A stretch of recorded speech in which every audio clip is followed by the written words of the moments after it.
Mes très chers compatriotes, l'année 2019 qui s'achève a été pour nous, Congolaises et Congolais, une année de tragédies diverses, de massacres systématiques à Beni et dans d'autres parties de l'Est de la République, des cas de décès dus à la maladie à virus Ebola, aux éboulements des terres, aux inondations, aux crashs d'avions, aux chavirements des navires, aux accidents des trains et des véhicules, sans compter certains de nos compatriotes qui ont rendu l'âme du fait de la pauvreté. Je voudrais prier avec vous pour que les âmes de nos très chers disparus reposent en paix. Aux malades, j'adresse mes souhaits de prompt rétablissement. Aux populations sinistrées, j'implore la miséricorde, le soutien et la justice de Dieu. À ceux qui sont incarcérés injustement, je leur exprime mon soutien et les rassure de ma détermination à combattre l'arbitraire.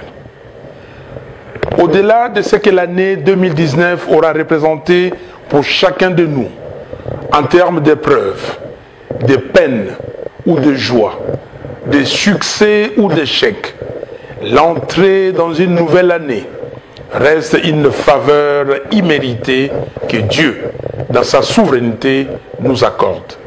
À lui soit la gloire éternellement. Très chers compatriotes, le 30 décembre reste une date historique pour nous Congolais. Elle représente la date à laquelle les Congolais ont exprimé leur soif de démocratie, leur volonté de changer les Congos, de lui donner des dirigeants légitimes, légaux et dignes de confiance. Plus grave qu'en 2006 et pire qu'en 2011, jamais le discrédit et le rejet d'un pouvoir en place n'a été si fort. Mais également, jamais le mépris de la vérité et la négation de la volonté populaire du Congolais n'a été aussi insolente. La fraude électorale n'est pas uniquement une grave atteinte à la civilisation démocratique. Elle relève d'un banditisme d'État qui, au-delà de détourner, de trahir et de manipuler l'expression de tout un peuple, véhicule dans la société les cultes de la fraude, du mensonge, du vol et du gangstérisme. Je mesure, chers compatriotes, votre déception et je partage votre peine et votre frustration devant ces hold-up électoraux choquants qui non seulement déshonorent notre pays mais aussi l'exposent à toutes les malédictions. Comme des criminels cherchant à cacher les traces de leurs crimes, ils ont essayé d'inoculer dans notre société le poison du tribalisme et des conflits interethniques. Heureusement, ils se sont heurtés à la maturité du peuple congolais, qui sait pertinemment bien que la crise post-électorale dans notre pays est un conflit entre la morale et l'immoralité, entre le civisme et l'incivisme, entre le patriote et le fossoyeur de la République. C'est fini. Nul et personne ne peut plus prendre en otage une ethnie, une tribu ou un clan du Congo comme une clientèle politicienne manipulable à souhait ou comme un bouclier pour asseoir une tricherie électorale. Comme je l'avais souligné dans mon message du 15 septembre dernier, à l'occasion de la Journée internationale de la démocratie, la vérité des urnes, c'est la vérité de nos consciences. C'est l'expression de notre souveraineté et de notre dignité. C'est un droit fondamental à l'autodétermination d'un peuple. C'est un principe et une valeur de la démocratie. Il s'agit essentiellement de résoudre la question de la crise de légitimité de nos institutions et de leurs animateurs, source de notre dérive. Raison pour laquelle j'ai en toute responsabilité mis sur la table la proposition de sortie des crises pour qu'avec les élections anticipées, précédées des réformes urgentes et nécessaires, l'on puisse donner au pays des institutions fortes, fruits de la volonté du peuple.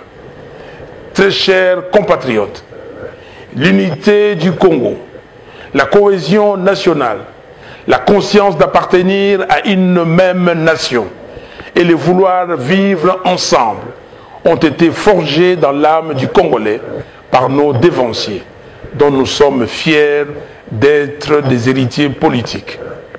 À ce sujet, Patrice Emery Lumumba disait, je cite, « Pour le peuple, je n'ai ni père ni mère. Pour le pays, je ne suis d'aucune tribu, d'aucune province. Je ne suis pas un homme, je suis une idée. Je suis le Congo, car le Congo m'a fait. Et à mon tour, je façonne le Congo. » Celui qui vient vous dire, allons détruire chez l'autre, parce qu'il n'est pas de notre tribu, de notre province, celui-là est l'ennemi de notre indépendance, de notre souveraineté. Fin de citation. Très chers compatriotes, je viens de séjourner à Béni, où j'ai passé la fête de la Nativité avec les compatriotes qui y habitent afin de leur témoigner de ma compassion, de mon affection et de ma solidarité. Ce peuple de Béni m'a élu à plus de 90% grâce au vote organisé de main de maître par les jeunes et ce, malgré les manigances du pouvoir qui a trouvé le prétexte hideux pour les exclure du choix de leur président. J'ai vu mes compatriotes meurtris, se sentant abandonnés et ne sachant à quel sein se vouer, mais engagés à défendre l'intégrité du territoire national au péril de leur vie, avec le slogan « Pas de Congo sans Béni » que nous a légué les militants de la Lucha Mouindou Obadi, tué le 23 novembre dernier par la police. Paix à son âme. On tue à Béni, on égorge à Béni, au vu et au su de tout le monde, y compris des FRDC et de la MONUSCO. Depuis octobre 2014, plus de 3000 personnes ont été tuées à Béni et dans les environs par des forces négatives nationales et étrangères. Plus de 10% de la population a fui Béni. Désertés par leurs habitants, des quartiers entiers sont devenus des quartiers fantômes. Manifestement, on veut pousser le peuple Nandé Yira dans ses derniers retranchements, l'exterminer afin que des communautés étrangères s'accaparent de ses terres. Les Congolais de Béni sont convaincus, selon des témoignages que j'ai recueillis sur place, qu'il y a un plan bien ficelé d'occupation de Béni jusqu'au Haut-Touélé, en passant par l'Ituri, par des populations qui seront amenées des pays voisins. Ainsi, on a tenté d'occuper le sud de Lubero, mais cela n'a pas réussi grâce à la détermination farouche des Congolais.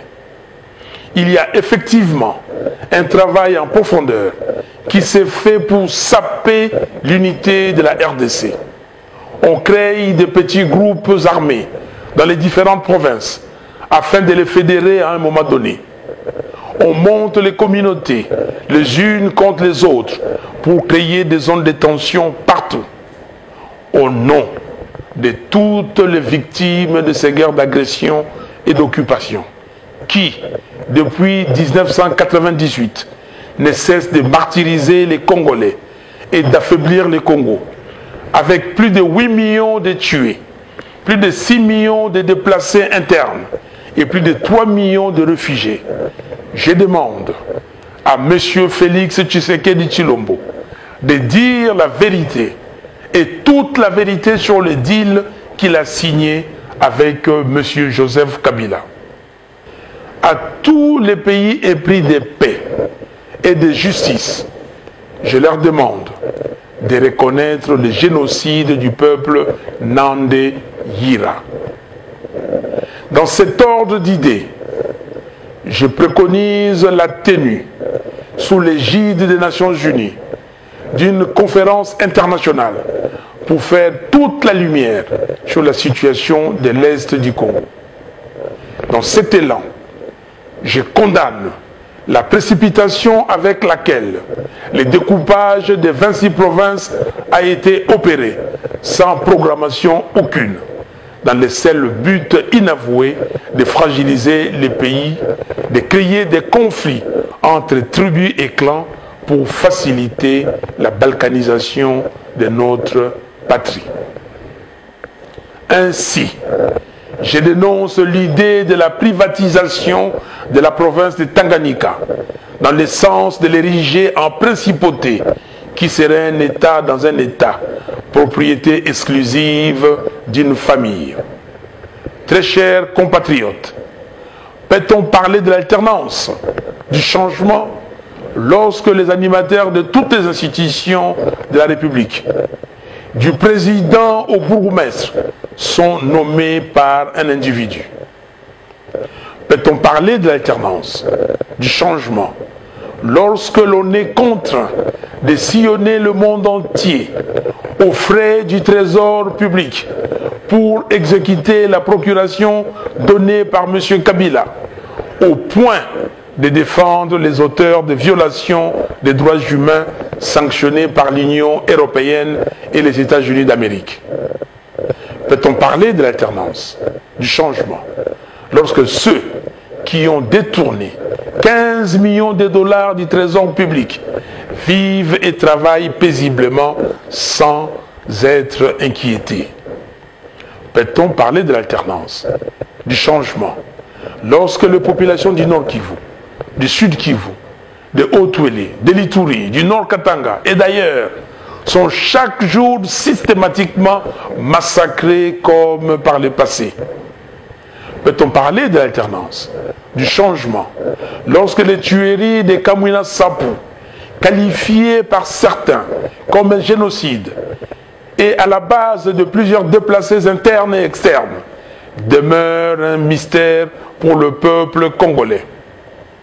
Peut-on parler de l'alternance, du changement, lorsque le massacre de Makobola, de Bundu Dia Congo, de Yumbi sont restés non élucidés et impunis alors que les populations réclament justice? Que dire alors du charnier des Maluku? Peut-on parler de l'alternance, du changement, lorsque la souffrance de notre peuple ne fait que s'empirer de jour en jour? Très chers compatriotes, le système mis en place par M. Kabila et ses maîtres n'est ni innocent ni inconscient. Il a notamment 4 objectifs. 1. Affamer les Congolais, y compris l'élite, pour priver les Congos de toute force et de tout moyen de résistance ou d'insurrection. 2. Piller l'argent du trésor public et livrer le sol, la forêt et le sous-sol du Congo aux convoitises des affairistes de tous bords, afin de priver la nation des ressources nécessaires à son redressement et à son développement. 3. Enfermer la jeunesse congolaise dans la débauche, l'alcool, la drogue, les antivaleurs, sans système d'éducation efficace pour la rendre totalement dépendante des autres. 4. Entretenir les désordres au sein du pouvoir coutumier et affaiblir les entités territoriales de la RDC pour pousser les Congolais à détester leur pays, à ne plus jamais croire qu'un quelconque meilleur avenir est possible et donc exposer les pays à la balkanisation économique d'abord et physique ensuite. Très chers compatriotes, notre pays n'est pas géré.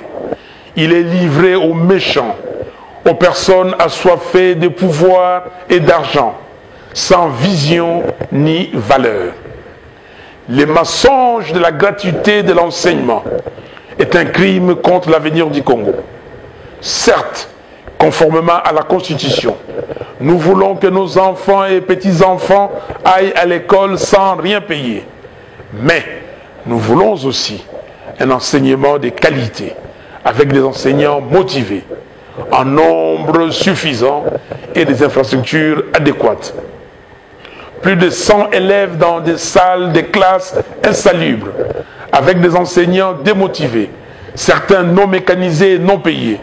C'est cela le résultat de la démagogie propagandiste, pendant qu'ailleurs, on cherche à former correctement les enfants pour qu'ils relèvent les défis de demain. Le mensonge du budget de l'État est un deuxième crime contre l'avenir du Congo. L'État congolais, avec toutes les ressources naturelles dont regorge le pays, est incapable de générer 10 milliards de dollars de ressources à cause de la corruption et du pillage organisé. Très chers compatriotes, nous avons tout ce qu'il faut pour être une économie productive, prospère, créatrice de richesses et d'emplois. Mais ce qui tue notre pays sur le plan de la gouvernance, c'est les cancers de la corruption et du pillage des deniers publics. Ainsi, au nom du peuple, j'exige que toute la lumière soit faite sur toutes les affaires ténébreuses de corruption, notamment le projet Bukangalonzo, qui semble être la plus grande escroquerie d'État depuis la zaïanisation. L'affaire de 15 millions de dollars de décompte sur la créance des sociétés pétrolières, sur le trésor public, que d'aucuns ont qualifié de rétro-commission. La sombre affaire de 200 millions de dollars, issue d'un prêt contracté auprès d'un individu sous sanction américaine. La gestion de 6 milliards de dollars du fameux contrat chinois. La gestion du projet hydroélectrique de Boussanga, dans la province de Lualaba, particulièrement sur le prêt de 328 millions de dollars accordé au gouvernement de la RDC par les groupements d'entreprises chinoises et le rôle de l'entreprise privée Congo Management dans les 10 projets. La gestion de l'Agence pour le développement et la promotion du Grand Inga, qui gère le projet Inga 3 en toute opacité et sans mécanisme de redevabilité, avec un risque d'endettement excessif du pays. Les procédures de passation et financement des marchés relatifs aux travaux de 100 jours. La mine en construction de Kamoa Kakula à Kolwezi, qui regorge un potentiel de 50 millions de tonnes de cuivre, représentant une valeur de 310 milliards de dollars au prix actuel du cuivre. Ces gisements viennent ainsi consolider le potentiel à vue de la filière cuivre de notre pays, qui passe à 120 millions de tonnes de cuivre, ce qui représente à l'heure actuelle une valeur de 750 milliards de dollars. À ces chiffres, il faut ajouter 6 millions de tonnes de cobalt qui accompagnent le cuivre dans certains gisements du Grand Katanga. Au prix actuel de 32 500 dollars la tonne, cela représente une valeur de 200 milliards de dollars. La mine souterraine de Kipushi, qui accuse les ténèbres en zinc, le plus riche du monde, 35% en moyenne, et qui contient 4 millions de tonnes de zinc pour une valeur de 9 milliards. Le gisement de lithium de Manono, qui se classe à l'heure actuelle au 2e rang mondial avec près de 7 millions de tonnes, soit une valeur de 85 milliards de dollars américains. Certains experts pensent même que le potentiel peut aller au-delà de 100 millions de tonnes. Les 350 millions de dollars ayant trait au fonds Vautour FG Hémisphère, créancier de la RDC, disparu dans une banque à Hong Kong. Très chers compatriotes, il y a plus de 60 ans, Patrice Emery Lumumba avait demandé aux Congolais d'agir dans l'unité, de rester debout afin d'assurer la grandeur de notre pays et de léguer à la postérité l'amour de la liberté. Il nous le redit en ces jours. Il n'y a que nous-mêmes, Congolaises et Congolais, et personne d'autre, pour mettre fin à toutes ces hautes trahisons commises par des filles et des fils du pays contre leur propre pays. Il n'y a que nous-mêmes, Congolaises et Congolais, et personne d'autre, pour mettre fin à toutes ces guerres qui, année après année, enferment le Congo dans les deuils et les désespoirs. Il n'y a que nous-mêmes, Congolaises et Congolais, et personne d'autre, pour mettre fin au règne de l'incompétence, de l'insouciance, de la médiocrité, du gangstérisme et de la banalisation, aussi bien de la corruption que du pillage de l'argent du trésor public au sommet de l'État. Très chers compatriotes, notre peuple se distingue d'une manière légendaire par son hospitalité, sa générosité et son caractère pacifiste. Seulement voilà, nos ennemis en profitent pour nous dominer et nous exploiter. Au demeurant, la culture de paix n'équivaut pas à la naïveté, au laisser-aller ou à la soumission. Comme en 1959, en 1992, en 1998, en 2004, en 2015 et à tant d'autres occasions, nous devons nous montrer vaillants et prompts à défendre notre dignité et notre patrie. C'est pourquoi, en ces jours mémorables, je lance un appel solennel à l'élite congolaise.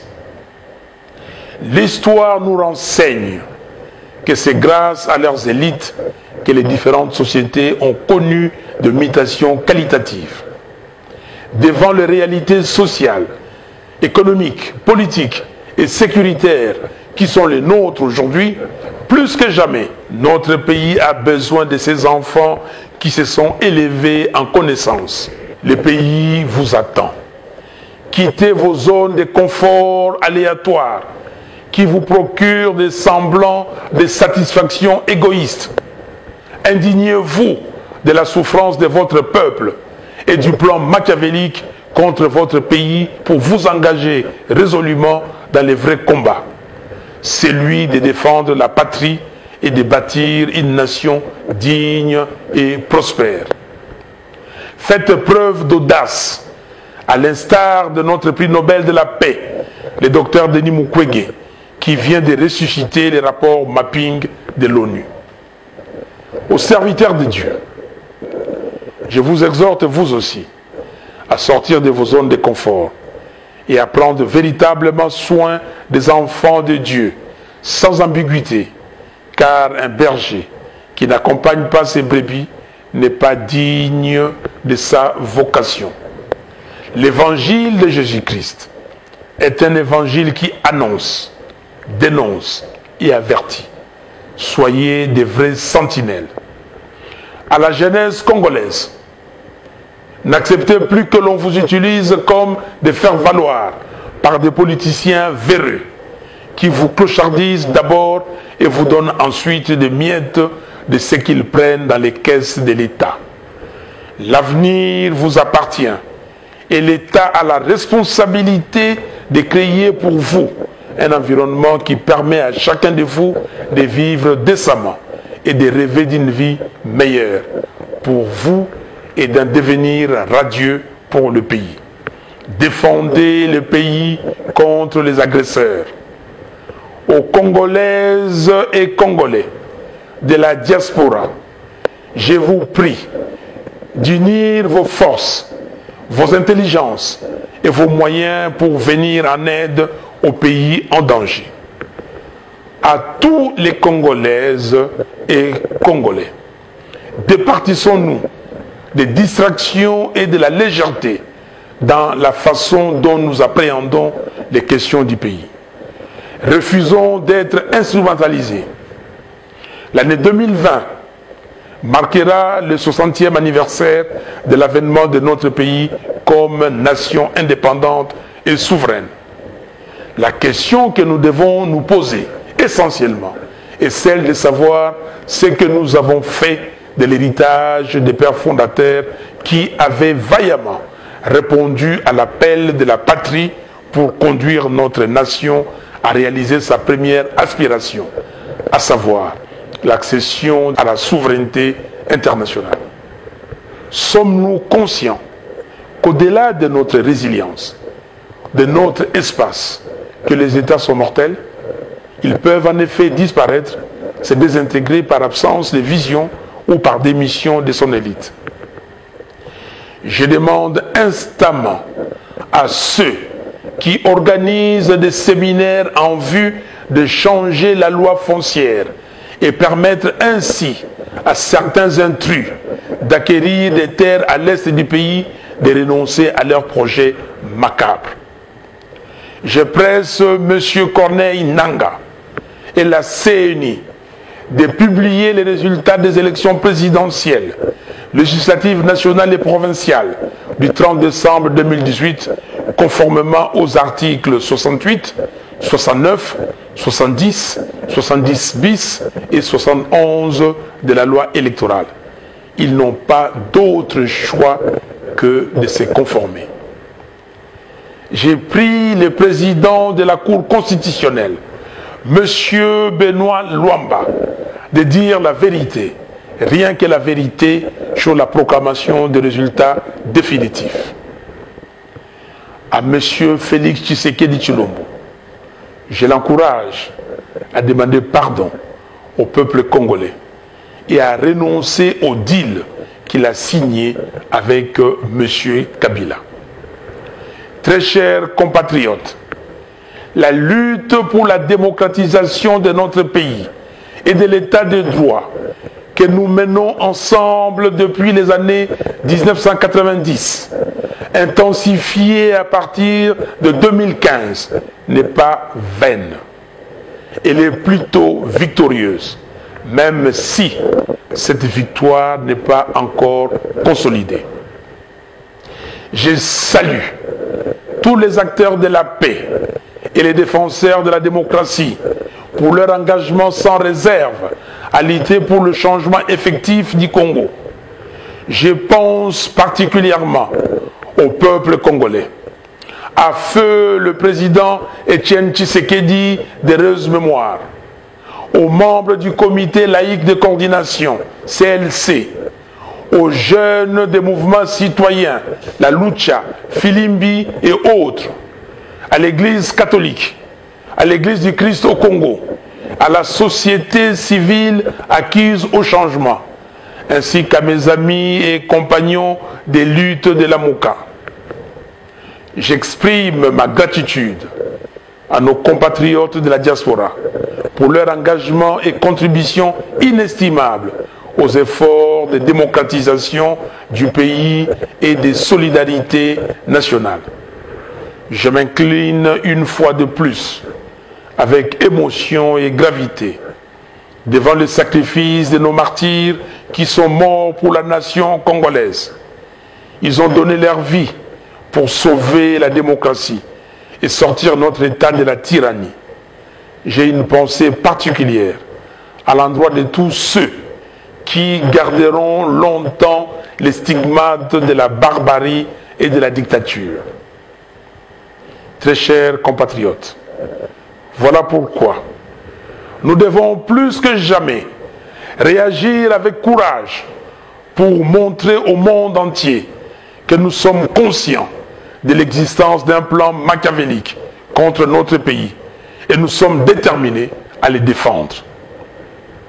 Ainsi, le 17 janvier 2020, jour du martyre de notre héros national, je vous invite à une marche de deuil et d'indignation sur toute l'étendue du pays et dans la diaspora. Deuil pour pleurer nos frères et sœurs tuées à Beni et ailleurs. Indignation pour exprimer notre désapprobation au plan des balkanisations de notre pays. Ces jours-là, soyons tous de Lumumba. Bandeau blanc autour de la tête, nous marcherons pour dire au monde entier que nous sommes désormais réveillés, debout, déterminés et en marche pour sauver notre patrie en danger. Ceux qui ne pourront pas marcher, qu'ils portent seulement le bandeau blanc du deuil et d'indignation partout où ils se trouveront. Les 12 et les 13 février 2020, nous organiserons un forum sur le thème « L'intégrité de la RDC ». Mes très chers compatriotes, je formule le vœu que l'année 2020 soit pour chacun de nous une année de paix et de sécurité, une année de bonne santé, de grande espérance, de joie et de réussite à la fois dans nos projets personnels et au service de notre cher et beau pays, la République démocratique du Congo. Je décrète l'année 2020, l'année de libération de la République démocratique du Congo. Nous ne serons jamais, jamais alors jamais, esclaves de qui que ce soit. Réveillons-nous. Que Dieu bénisse la République démocratique du Congo et son vaillant peuple. Bonne et heureuse année 2020. Je vous remercie.